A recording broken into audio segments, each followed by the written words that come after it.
महाराज। फिर कुछ नहाते में ये सावन के ऊपर जितना साधन पास में था उसके हिसाब से तो ठाकुर जी को सुना लिया था।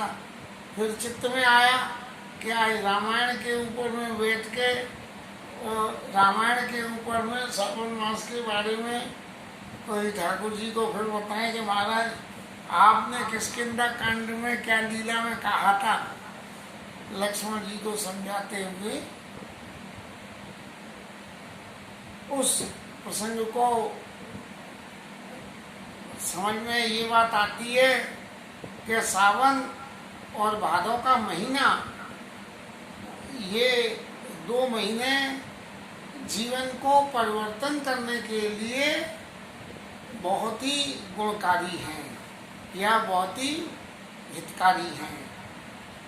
क्यों?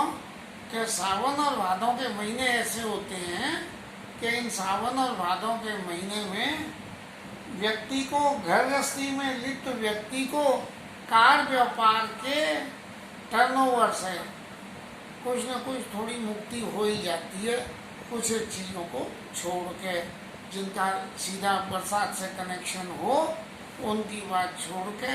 तब ऐसी स्थिति में इस जीव को ईश्वर के लिए प्रयास कुछ करना चाहिए। जैनियों में 4 सावन भादों पार कार्तिक 4 महीनों का जो है चातुर्मास होता है। जैन मुनि जाकर कहीं विश्राम करते हैं, रोज कथा प्रवचन करते हैं और जैनी लोग सुनने जाते हैं। वृंदावन में हमारे यहाँ सावन के महीने में खूब ठाकुर की रासलीला, रामलीला, कथाओं की प्रक्रिया, आश्रमों में मेला ठेला, ये सब क्रिया चलती थी। अब तो वर्षों हो गए हुए इन मेले ठेले में, और सलूनों के ऊपर में सब जो है मामला लग जाता था। लोग वहाँ बड़ी बड़ी तैयारियाँ करते थे। तो ये जो गति थी ये सावन और भादों के महीने की, ये ठाकुर जी के आश्रय को पाने के लिए बड़ी अच्छी थी। और इसी के संबंध में हमारे राम जी महाराज जो है लक्ष्मण जी को समझा के कहते हैं, मंगल रूप भयौवन तब ते और कीन निवास रमापति जबते। भगवान ने सावन भादों के महीने में वन में वास किया है तो अत्यंत मंगलमय हो गया। फटिक शिला अति शुभ सुहाई, सुख आसीन तादो भाई। स्फटिक मणि की शिला के ऊपर दोनों भाई बैठे हुए हैं। कहते अनुज सन कथा अनेका,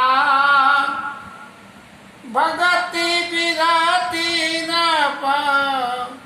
नीति अनेका। अब ये सावन भादों के महीने में भक्ति, वैराग्य और राजनीति, इन 3 चीज़ों के बारे में हमारे ठाकुर जी महाराज जो है लक्ष्मण जी को समझा रहे हैं। लक्ष्मण जी तो वाहना है, लक्ष्मण जी भक्ति और नीति इनके वैसे ही आचार्य हैं लक्ष्मण जी महाराज तो, और भक्ति के तो खास करके उनको समझाना क्या। लेकिन लक्ष्मण जी के वाहने हम सब लोगों को ये उपदेश दे रहे हैं। और क्या कहते हैं,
काल में न छाए घर जो लागत परम सुहाए, क्योंकि इससे पहले काफ़ी गर्मी रहती है और गर्मी में जब आदमी ज़्यादा परेशान हो जाता है, जो पहली बरसात जोर की होती है तो उससे जो शीतल हवा आती है वो कूलर की हवा और एसी की हवा को मात कर देती है। तो ऐसे ही वर्षा काल में एक नव छाए और गर्जत लागत परम सुहाए। और फिर कहते हैं ये लक्ष्मण देखो मोरगन नाचत वारिद पेट। ये हम लोगों के लिए उपदेश है कि वर्षा के देख के और मोर नृत्य करती है। मोर जो नृत्य करते हैं तो जीव के जीवन में यदि नृत्य करना हो तो कब करें? तो ग्रही विगत, घर में तो रह रहे हो लेकिन चित्त में थोड़ा सा वैराग्य हो, संसार की क्रियाओं में इतना फंसा हुआ नहीं हो कि वैराग्य नाम की चीज को समझने की भी फुर्सत नहीं हो। ग्रही विरत रत हर्ष जैसा जो गृहस्थी में है लेकिन चित्त में वैराग्य है इसकी थोड़ा। ग्रही विरत हर्ष विष्णु भगत को देख, घर में कोई ठाकुर जी का भक्त आ जाए तो उसे देख के जैसी खुशी होती है ऐसे मोर नाच रहे हैं। तो व्यक्ति को यदि जीवन में मोर की तरह से नृत्य करना हो तो ग्रही विरत हर्ष विष्णु भगत को देख इस क्रिया को जीवन में अपनाना चाहिए। घने घमंड, आसमान में खूब बादल छा रहे और गरजत नव घोड़ा, खूब जोर जोर से बादल कर रहे हैं। और क्या है कहें लक्ष्मण जी कि प्रिया ही नहीं डर पतो मोरा, बिना प्रिया के मेरे मन में डर लग रहा है। अब बादल तो गरज रहे हैं लेकिन डर राम जी को लग रहा है, ये लक्ष्मण जी से कह रहे हैं। तो यदि प्रियाहीन शब्द का अर्थ निकाले तो भगवान भी प्रियाहीन है और लक्ष्मण जी भी प्रियाहीन है। एक की अयोध्या एक के लंका में, यो जो है दोनों प्रियाहीन है। तो प्रियाहीन डर पतो मोरा। अब डर लग रहा है, बोले क्या बात का डर लग रहा है महाराज? क्या जो है पत्नी की याद आ रही है आपको? नहीं, ये बरसात के मौसम में जब बादल गरजते हैं तो माताओं के हृदय में एक अजीब सी उत्कंठा पैदा हो जाती है, एक ऐसा भय व्याप्त होने लगता है इस बादल की गर्जना को सुन के। तो प्रिया ही नहीं गर्भवत मन मोरा, क्या हमारी प्रिया की क्या स्थिति हो रही होगी, इस बात को देख के मेरे मन में डर लग रहा है। और दामिनी दमन रहता गन माई और खल के प्रीत जथा थिर नाई। बिजली बादल में चमकती है लेकिन रुकती नहीं है। कैसे? बिजली का चमकना बिल्कुल वैसा ही है जैसे दुष्ट आदमी की आप संगत कर लो तो दुष्ट आदमी की संगत कभी स्थिर नहीं रहती है। बिजली चमकी, प्रकाश हो गया, दुष्ट आदमी आपके पास आया, प्रकाश हो गया, बहुत सारी बातें बता गया, लेकिन करना धरना हरि का नाम, पता लगा वो तो उल्टा ही पड़ गया तुम्हारे लिए। कल के प्रीत जथा थिर नाई।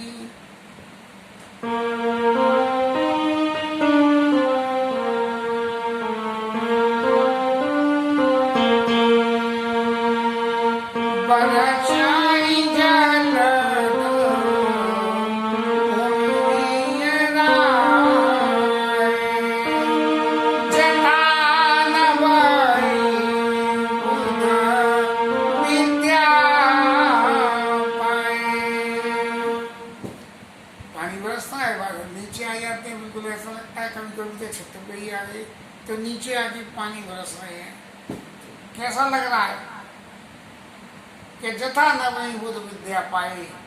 पानी से भरे हुए बादल जो हैं बिल्कुल ऐसे लग रहे हैं जैसे किसी बुद्धिमान व्यक्ति को विद्या मिल गई हो तो उसके जीवन में शील गुण और सारी बातें आ जाती हैं और नीचे नवना आ जाता है विद्या मिलने से। जथा न वही बुद्ध विद्या पाए, ऐसे व्यक्ति को जीवन में बादलों की तरह से यदि विद्या मिल जाए तो नीचे आना चाहिए। और बूंद आघात साई गिरी कैसे, पानी बरस रहा है, पारों के ऊपर पड़ रहा है और ऊपर से घर के नीचे चला जा रहा है। कैसे? कल के वचन संत से जैसे, दुष्ट के वचनों को संत लोग जैसे सुनते हैं कि इस कान से सुनी, इस कान से निकाल दी, सिर पे पानी गिरा और नीचे चला गया, बादलों में पानी गिरा और नीचे चला गया। ऐसे जो है संत व्यक्ति को जीवन में दुष्ट के वचनों के प्रति इस तरह से अपना व्यवहार रखना चाहिए। क्षुद्र नदी बर चली तो राई, छोटी नदी अपने किनारों को तोड़ कर बहने लगी, गांव में पानी भरने लगी। कैसे? जन थोड़े धन कलित राई, बिल्कुल ऐसे जैसे कि थोड़ा सा धन मिल जाए तो दुष्ट आदमी जो इतराने लगता है, मैं तो ये कर दूंगा, मैं वो कर दूंगा। इस तरह से क्षुद्र नदी में जो छोटी छोटी नदियां जीवन में यदि थोड़ा सा भी धन मिल जाए तो इस तरह से नहीं इतराना चाहिए। और भूमि पर डाबर पानी, ये ढलानदार भूमि है, उस पर पानी गिर के और बह जाए तो क्या हो रहा है, उसके संग में जो भूमि पर पड़ी हुई मट्टी है वो भी संग बहती हुई चली जा रही है। तो जनु जीव ही माया लपटानी, जीव को माया ऐसे ही समेट लेती है कि जीवन के चलते चलते जब जीवन में कोई ऐसी सिद्धि जैसे पानी बरसा है, ऐसी कोई सिद्धि मिलने को होती है तो बिल्कुल माया के प्रपंच में वो ऐसे लिपट जाता है जैसे कि पहाड़ ढालू जमीन पे गिरा हुआ पानी मट्टी को लेके आगे बढ़ता है। सिमिटी सिमिटी जला बढ़ाई तलावा, और तलावा में तो खूब जल बनने लगता है। जो गर्मी के दिनों में सूख जाता है वो बरसात के दिनों में भर जाता है। और कैसे? क्या जिमी सद गुण सज्जना पाई आवा, जैसे सज्जन व्यक्ति के पास में जब सद्गुण आते हैं तो उनको जीवन में स्वीकार करता है। इसलिए हर सज्जन व्यक्ति को ये करना चाहिए कि जब उसके जीवन में सद्गुण उसे मिले तो उन्हें जीवन में अपने उतारे, जे नहीं कि मुँह पे ना हो वो कछू। सरिता जल जल निधि में जाई, नदियों का पानी समुद्र में चला गया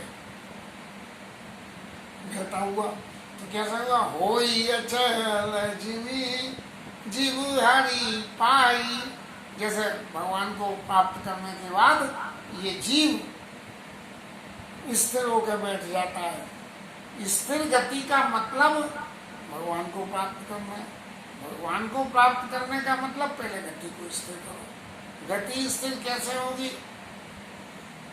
कि एक ही नियम को, एक ही व्रत को, एक ही सेवा को लेके यदि चलोगे तभी अचलता आवेगी।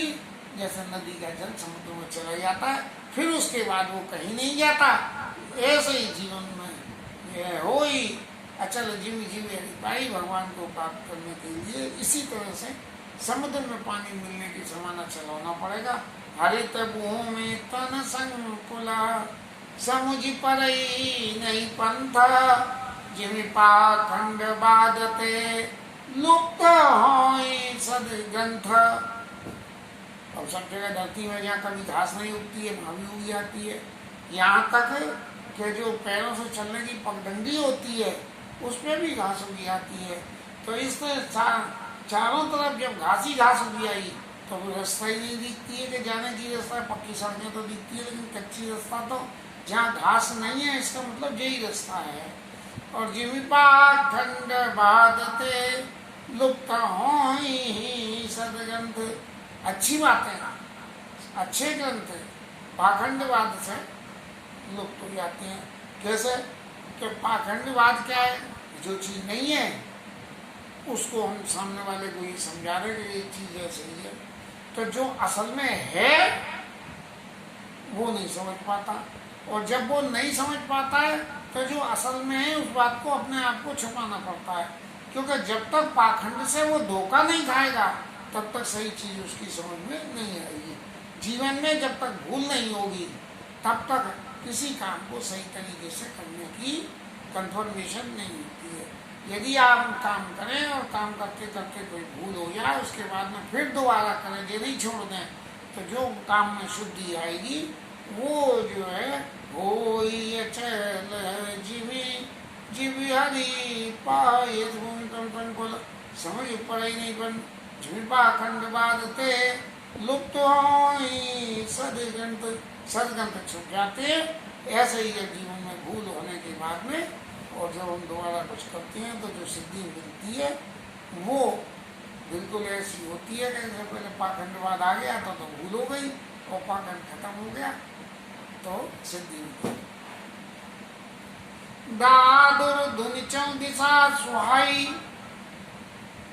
चारों तरफ मेढक भरे भरे करते हैं।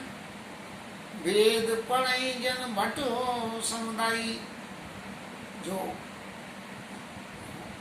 भट माने मेरे ख्याल से तो जो गुरु आश्रम में रहने वाले शिष्य चेले हैं।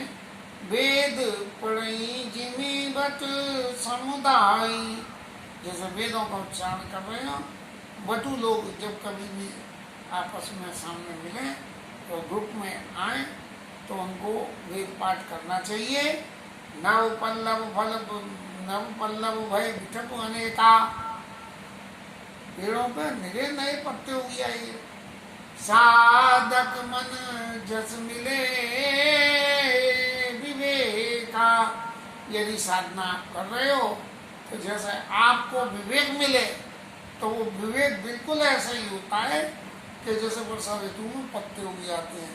इसलिए उस उगते हुए विवेक को रोकना नहीं। अर्थ जवास पात बिन भयऊ, अर्थ क्या नाम है, नाग पानी वगैरह जे बिना पत्ते की हुए, जिन्हें सुना आज खल उद्यम देव, जैसे अच्छे राजा के राज्य में सब प्रकार के उद्यम खत्म हो जाते हैं। उद्यम खत्म होने का मतलब बंद हो जाना नहीं है। उद्यम का मतलब विशिष्ट प्रयास से किसी चीज की प्राप्ति होना और सही भाव से प्राप्ति हो जाना। तो जिन्हें सुना जी खल उद्यम रहो कि किसी चीज को करने के लिए विशेष प्रयास नहीं करना पड़ेगा, सही स्वभाव से ही कोई चीज आपको मिल जाएगी। और फिर खो जाऊं कतई मिले नहीं दूरी, करे क्रोध जिमी धर्म दूरी। अब बरसात में तो खोजने से भी धूल ना मिले, या मट्टी मिले वहाँ गीली मिले, तो धूल कहाँ से आई, कितनी हवा चल लो धूल नहीं उड़ेगी। घर में खड़ी गाड़ियाँ गंदी नहीं होती है, गर्मी में तो पुत जाती हैं भूत बहुत, और बरसात में तो 4 दिन साफ मत करो तो भी जो ऐसा लगता है जैसे कि रोज साफ हो रही है। करई क्रोध जिमी धर्म दूरी, जैसे क्रोध जीवन में धर्म को दूर कर देता है, ऐसे ही बरसात में जो धूल होती है वो दूर हो जाती है। सबसे संपन्न सोम कैसी उपकारी के संपत्ति जैसी, सबसे संपन्न चंद्रमा की रोशनी में धरती कैसी शोभा लगती है, जैसे उपकारी व्यक्ति की संपत्ति हो। उपकारी व्यक्ति को संपत्ति ऐसी होनी चाहिए कि जे नहीं कि जो बचाया सूरज भीतर, वो चंद्रमा की रोशनी की तरह से चारों तरफ फैलनी चाहिए। निश्चित घन खद्य हो तो विराजा, रात को जो है वो जुनू चमचम करते, जनदम भी कर मिला समाजा, सितम्बी लोग जहाँ भी मिल जाते हैं टो हम तो ये कर देते। महावस्य चले कूट क्यारी, जिनमें स्वतंत्र वही बिज रही नारी, और खेतों में जब पानी भर गया और क्यारियाँ फूट के और चल दिया, तो कैसे इसकी उपमा गोस्वामी जी कह रहे हैं, जिनमें स्वतंत्र वही बिज रही नारी। और नारियाँ स्वतंत्र होने से बिगड़ जाती हैं, इस बात का पक्का सबूत मेरी नजर में तो नहीं। जहाँ तक मेरी जानकारी है और मैं समझ पाता हूँ, स्वतंत्र होने का मतलब इच्छाचारी होना नहीं है। कि जब मन में आया, जो मन में आया, जैसे आया करा। स्वतंत्र होने का मतलब है कि किसी निर्णय को लेने के लिए अपने आप ही प्रयास करके निर्णय लेना। लेकिन स्वतंत्र वह बिगड़ी नारी। लेकिन ये जब निर्णय लेने की क्षमता व्यक्ति के जीवन में आ जाती है, तो निर्णय यदि सही तरीके से लोगे तो कुछ नुकसान नहीं है, और सही तरीके से नहीं लोगे तब बिगड़ने की आशंका होती है। लेकिन जिन स्वतंत्र वह बिगड़ी नारी, इस शब्द से मुझे ऐसा लगता है कि शायद मैं गलत हूँ तो बात दूसरी है, लेकिन इस तरह का ना समझना, मुझे ऐसा लगता है कि जो लोग बेवकूफ़ हैं, नादान हैं, उनकी तो बात दूसरी है कि वो बिगड़ी हैं। लेकिन एक समझदार व्यक्ति स्वतंत्र होकर स्वतंत्र रूप से निर्णय लेता है, और निर्णय लेके उसकी विवेचना करे कि मेरा निर्णय सही रहा या गलत रहा, तो उसके ज्ञान में वृद्धि होती है, बिगड़ने वाली नहीं होती है। कसी निरावई चतुर किसान और जिमी बुध तजई मोह मदमाना। अभी बरसात में खरपतवार खूब पैदा हो जाती है, तो किसान लोग उन सबको उखाड़ देते हैं, तो उनको इसको नराब करना कहते हैं। तो नराब कर रहे, और जिमी बुद्ध तजई मोह मदमाना। तो बुद्धिमान व्यक्ति जीवन में मद मोह मन, इनको जैसे खेत में ऐसे खरपतवार उखाड़ के फेंक दी जाती है, ऐसे उखाड़ के फेंक देते हैं। और उस देखत चक्रवाक खगनाई, और कली पाई जिमी धर्म पड़ाई। ये चक्रवाक, चकवा चकवी, ये जो है इनके दर्शन नहीं होते हैं सावन के महीने में, क्योंकि रात ही अंधेरा रहता है ना, इसीलिए तो इनके दर्शन नहीं होते हैं। कली पाई जिमी धर्म पड़ाई, कलयुग में जैसा सारे के सारे धर्म समझ के चले जाते हैं, एक ही धर्म भगवत नाम का रह जाता है। और सरोवर सही तन नहीं जामा, और जिमी हरिजन ये उपज न कामा। तो धरती में डला हुआ ऊसर धरती में कितना ही पानी पड़ जाए, लेकिन यदि बीज पड़ा हुआ है तो उगेगा नहीं। ऐसे ही जिमी हरि जन ये उपज न कामा, भगवान के भक्त के हृदय में कामना, काम पैदा नहीं होता है। विविध जंतु संकुल में राजा, प्रजा पाई जन बाई सुराजा। मेरे कीड़े मकोड़े निकल जाते हैं धरती में से। हमारे घर में आजकल इतने छंटे आ रहे हैं रात को, जिसकी कोई संभावना नहीं है। तो ये जो है प्रजा बाढ़ जिन पाई सुराजा, अच्छे राजा के राज्य में प्रजा बढ़ती है। और बढ़ने का मतलब नंबर ऑफ जनसंख्या बढ़नी, या नंबर ऑफ सुविधा बढ़नी, नंबर ऑफ सुख बढ़ना, या नंबर ऑफ, ये तो गोस्वामी जी महाराज ने साइलेंट ही छोड़ दिया है। और जहाँ तक रहे पटके तक नाना जिमी इंद्रिय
इनका क्या मतलब हो गया?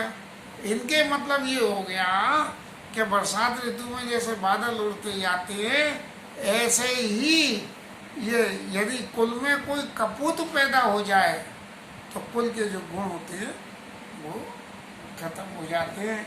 इसकी ज़्यादा व्याख्या करना तो उचित नहीं बैठेगा। कबाऊ दिवस में निविड़ तनु, कभी दिन में अंधेरा हो जाए। कबाऊ को प्रगट पतंग, कभी बिजली चमकती है। बिन सही उपजई ज्ञान जिमी, पाई कुसंग सुसंग। और ये स्थिति जीव के हृदय में बिल्कुल ऐसी होती है जैसे संग आने से अच्छी स्थिति पैदा होती है और कुसंग आने से वो स्थिति बिन सही उपजई ज्ञान जिमी, पाई कुसंग सुसंग। व्यक्ति के जीवन का ज्ञान संग कुसंग के हिसाब से पैदा होता है और खत्म हो जाता है। कुसंग में खत्म होता है और सुसंग में ज्ञान पैदा होता है। इसके साथ विश्राम। हरि नाम कथा।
श्री राधा रानी जय जय श्री राधे।